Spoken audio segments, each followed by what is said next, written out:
Okay, we're going to talk a little bit about running lines here. I prefer monofilament myself. I know there's lots of different opinions on it and stuff. I've heard of people, that don't like monofilament, and quite frankly, I went from a standard PVC coated running line to a monofilament running line for one reason. Main reason was to just gain a little more distance. And at first, I didn't like it either. It's really, for the most part, just a matter of getting used to handling it is what it is. It's something new. If you're using a PVC coated running line and you feel the mono, it just feels different. And a lot of times change is something that people resist. But if you use it long enough, I can almost guarantee you're going to get used to it. So we have our own running line. And there's a lot of different running lines out there. I'm not going to, once again, people's opinions vary. I'm not going to tell you this is the best running line in the world. What I'm going to tell you is the running line that I use. It's the one that I prefer. Everybody has their own favorability as to how much stretch or how slick or not slick, how easy it is to grip or any of that stuff. So it may not be the best for you, but like I said, I've come to the point where this is what I prefer to use, and we searched researched a lot of different stuff before we got this, and out of all the running lines I've used, this is my favorite so far. So what I want to go and do now is some knots on how to do this running line. Our running line comes in a 50 meter, which is a 150 foot spool. There's two ways that most people are going to apply this to their reel. One way is to take 150 feet, cut it in half, and end up with two running lines. Or what I prefer to do is actually just spool up the full 150 feet on my reel. And then what I do is, stuff wears out after a while. If you have a full 150 feet on, your first 20 feet is the one that gets the most wear and tear from use. And so after that gets, a little worn out, what I do is I just cut it back 20 or 30 feet, reinstall a new loop.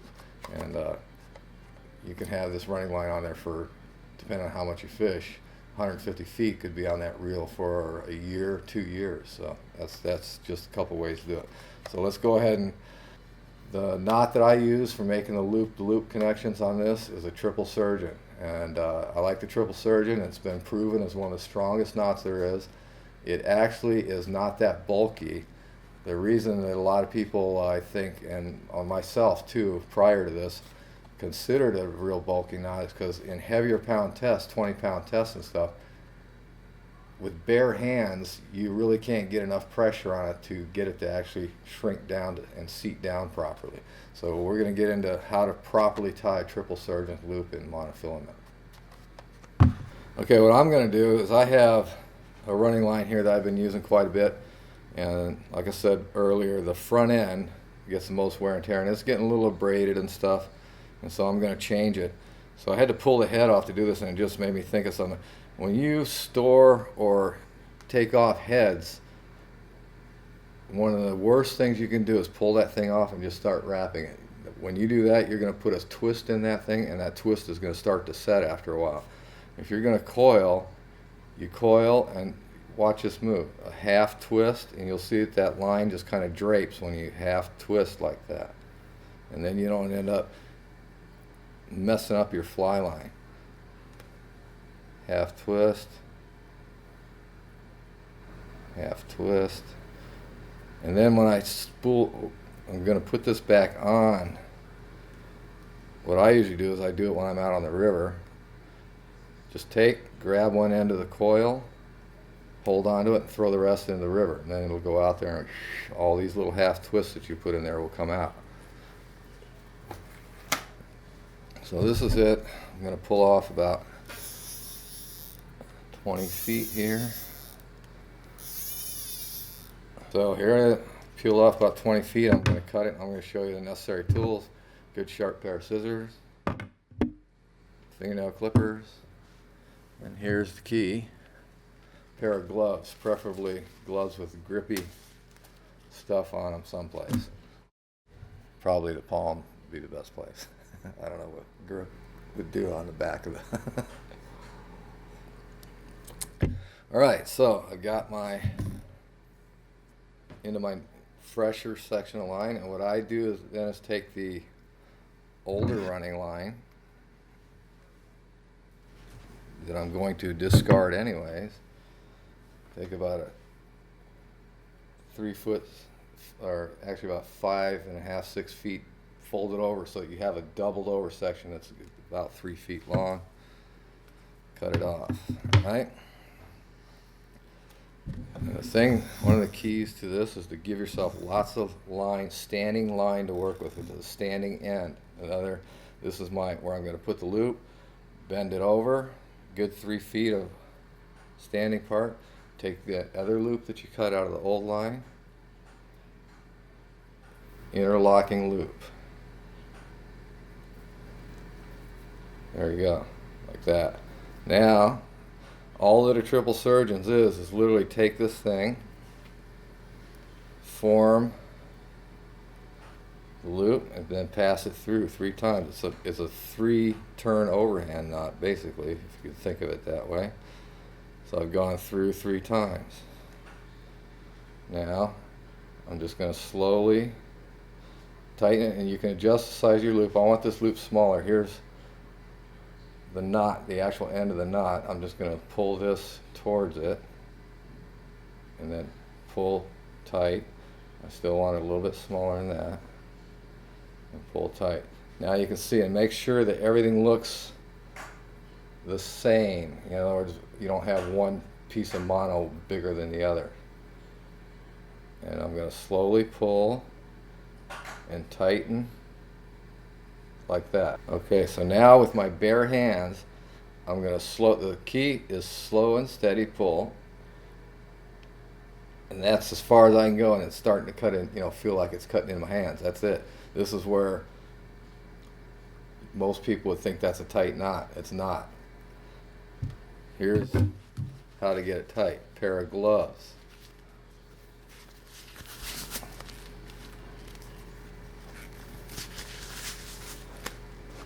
And here's why we have the long standing ends. I am going to wrap this, both ends, around. And now you see this knot, you got it real close? Yep. And now watch, it's going to shrink up. There it goes.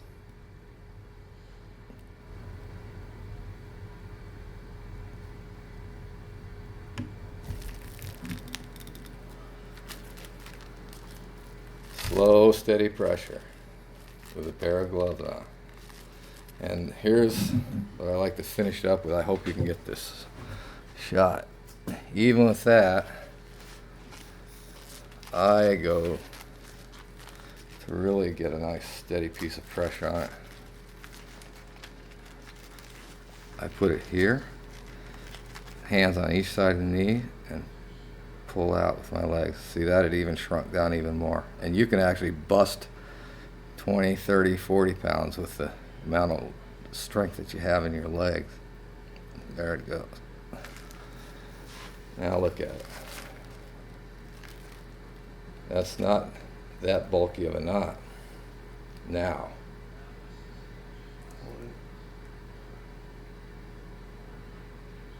So now I've got it to where I want it. I take these gloves off.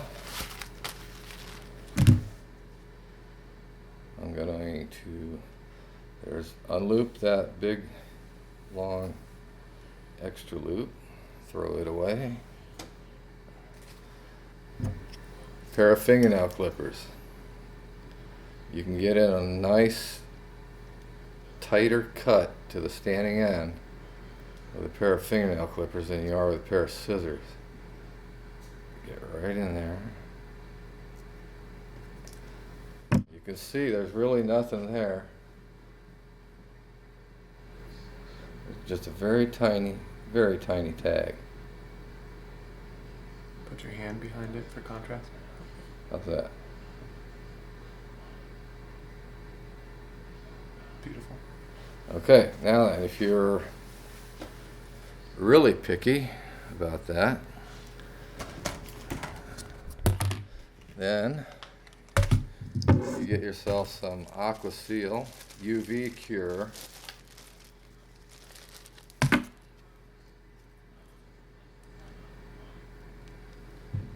put a little drop of that on the knot.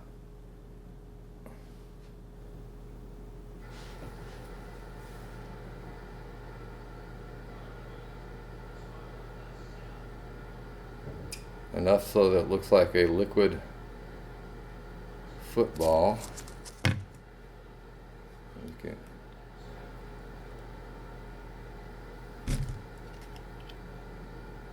Use gravity if you have to. I'm gonna just shape it, get it where you want it. And also that's what I keep needles around for. I need to spread it a little bit here. There we go. I want a nice tapered football looking thing here.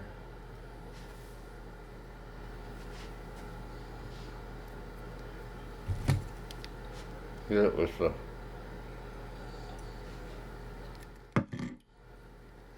hold on a second, I can't talk with that needle in my mouth. So I just hit it with the UV light. I don't know if I got it. Ooh, didn't do it long enough. Oh, back to the needle.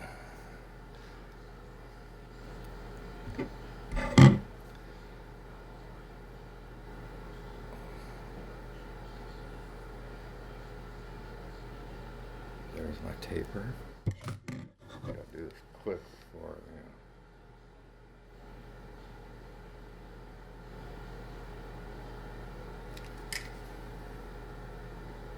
There we go. Now it's setting up. Got to be kind of quick because of the way that, I don't know what they call it, molecular cohesion. The thing wants to shrink. The liquid all wants to ball up. So I tapered out with the needle, and you got to really hit it quick with the UV light to get it to solidify. And now that it's solidified, now I can hit it for about a good 20-30 seconds here.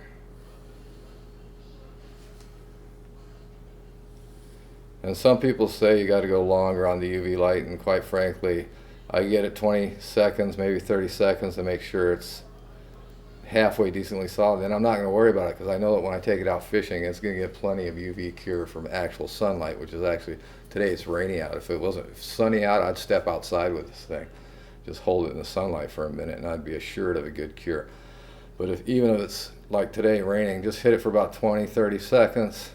And be rest assured that when you go out fishing, when this thing goes out, when you pull it off your reel, it's getting exposed to sunlight. It'll complete its cure right then. So there it is, finished. Now you can see it'll go through the guides, no problem. It's not going to stick. It will make a little clickety clackety noise, but that's about it. This line. This OPST Lazar Line, one of the reasons we picked it because it has a great combination of limpness and low stretch. And I used to use, my favorite prior to this, as far as monos go, was Berkeley Big Game, because number one, it was cheap, and this stuff is not cheap, I'll tell you that. But like I said, I still like it. Berkeley Big Game was cheap.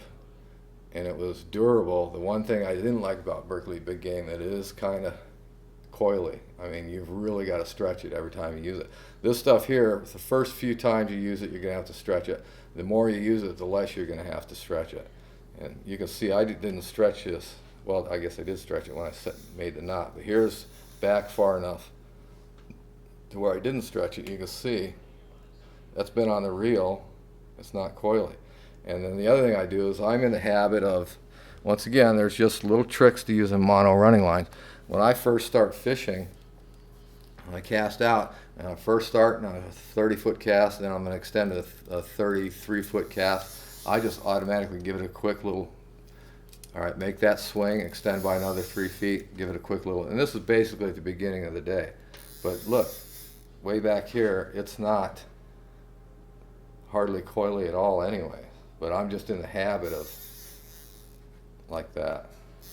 It doesn't take much to pull the kinks out of this line. Like I said, it's one of the things I love about it. And that's it. Can you actually get that on camera? Mm-hmm. Okay. And so that's the way I do it. 150 feet, full 150 on this reel.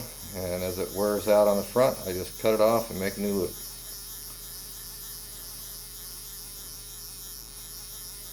And the other thing should have talked about was,